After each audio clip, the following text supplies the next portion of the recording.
1946-cı il. Amerikalılar ilk kompüter istehsal edirlər.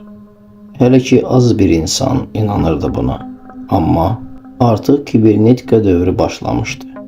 Elə həmin zamanda Nürnbergdə nasistlərin məhkəməsi gedirdi. Artıq 12 nəfər edam edilmişdi. İlk atom enerjisini də elə həmin dövrdə əldə etdilər. Həmin zamanda isə SSR hələ də təsərrüfatı bərpa etməyə çalışırdı. Hər yer dağıntılar içərisində idi. Danışacağımız cinayət isə elə həmin dövrdə baş vermişdi. Müharibədən sonra həyat hələ təzə-təzə qaydasına düşməyə başlayırdı. Ərzaq qıtlığı olduğu üçün hər kəs əkinçilik və təsərrüfatla məşğul idi.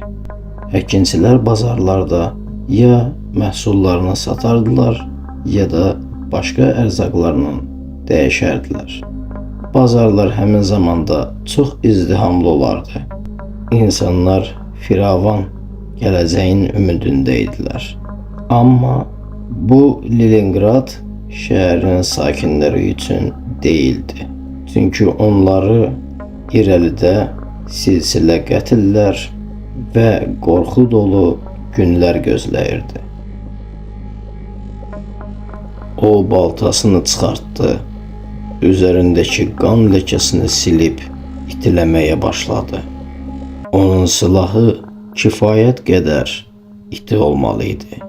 O artıq əminliklə bilirdi, onu cəhənnəm gözləyir. Dayanmaq fikri də yox idi.